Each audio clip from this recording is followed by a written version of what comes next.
आइए जानते हैं महात्मा बुद्ध के धम्मपद में क्या कहा गया है। यमक वज्ञ। मन सभी धर्मों का गुआ है, मन ही प्रधान है, सभी धर्म मनोमय हैं। जब कोई व्यक्ति अपने मन को मैला करके कोई वाणी बोलता अथवा शरीर से कोई कार्य करता है तब दुख उसके पीछे ऐसे हो लेते हैं जैसे बैलगाड़ी के चक्के बैल के पैरों के पीछे पीछे हो लेते हैं। मन सभी धर्मों का गुआ है, मन ही प्रधान है, सभी धर्म मनोमय हैं। जब कोई व्यक्ति अपने मन को उजला रख कोई वाणी बोलता अथवा शरीर से कोई कार्य करता है तब सुख उसके पीछे ऐसे हो लेते हैं जैसे कभी संग न छोड़ने वाली छाया संग संग चलने लगती है। मुझे कोसा, मुझे मारा, मुझे हराया, मुझे लूटा, जो मन में ऐसी गांठें बांधे रहते हैं उनका वैर शांत नहीं होता। मुझे कोसा, मुझे मारा, मुझे हराया, मुझे लूटा, जो मन में ऐसी गांठें नहीं बांधते उनका वैर शांत हो जाता है। वैर से वैर शांत नहीं होते बल्कि अवैर से वैर शांत होते हैं। यही सनातन धर्म है। अनाड़ी लोग नहीं जानते कि उन्हें इस संसार से जाना है। जो यह नहीं जानता कि उसे इस संसार से जाना है उसके वैर कभी शांत नहीं होते। जो यह जान लेता उनके वैर शांत हो जाते हैं। जो शुभ को शुभ देखकर ही विहार करते हैं, काम भोग के जीवन में रत रहते, इंद्रियों से असंमित हैं, भोजन की उचित मात्रा का ज्ञान नहीं रखते, जो आलसी और उद्योगहीन है उन्हें मार वैसे ही गिरा देता जैसे वायु दुर्बल वृक्ष को। अशुभ को अशुभ जानकर विहार करने वाले, इंद्रियों में सुसंयत, भोजन की मात्रा के जानकार, श्रद्धावान और उद्योगरत को मार उसी प्रकार नहीं डिगा सकता जैसे कि वायु शैल पर्वत को। जिसने कसायों चित्तमालों का परित्याग नहीं किया वह कसाय वस्त्र धारण किए हुए है, वह संयम और सत्य से परे है, वह कसाय वस्त्र का अधिकारी नहीं है।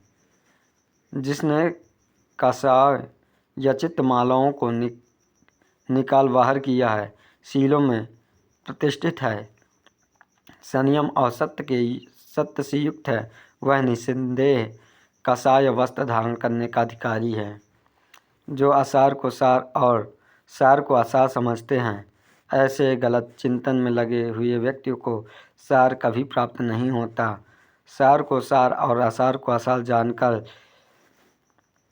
सम्यक चिंतन करने वाले व्यक्ति सार को प्राप्त करते हैं। जैसे बुरी तरह छेद हुए घर में वर्षा का पानी घुस जाता है, वैसे ही अभावित चित्त में राग घुस जाता है। जैसे अच्छी तरह ढके हुए घर में वर्षा का पानी नहीं घुस पाता, वैसे ही अच्छी तरह भावित चित्त में राग नहीं घुस पाता। यहाँ शोक करता है, मरणोपरांत शोक करता है। पाप करने वाला व्यक्ति दोनों जगह शोक करता है। वह अपने कर्मों की मलिनता देखकर शोक उत्पन्न होता है और संतापित होता है। यहाँ प्रसन्न होता है, मरणोपरांत प्रसन्न होता है। पुण्य किए हुए व्यक्ति दोनों जगह प्रसन्न होते हैं। वह अपने कर्मों की शुद्धता देखकर मुदित होता है, प्रमुदित होता है।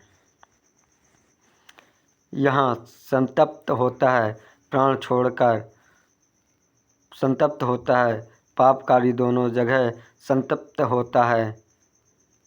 मैंने पाप किया इस चिंतन से संतप्त होता है, दुर्गति को प्राप्त होकर और भी अधिक संतप्त होता है। यहाँ आनंदित होता है, प्राण छोड़कर आनंदित होता है, पुण्यकारी लोग दोनों जगह आनंदित होता है। मैंने पुण्य किया है इस चिंतन से आनंदित होता है, सुगति को प्राप्त होने पर और भी अधिक आनंदित होता है।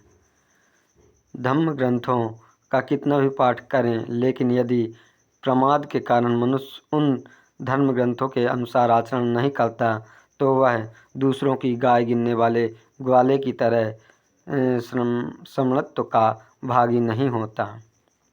धर्म ग्रंथों का भले थोड़ा ही पाठ करें, लेकिन यदि वह धम्म के अनुकूल आचरण करने वाला होता है तो राग, द्वेष और मोह को त्याग कर संप्रज्ञानी बन भली प्रकार विमुक्त चित्त होकर इहलोक अथवा परलोक में सुख की आसक्ति न करता हुआ श्रमरत्व का भागी होता है।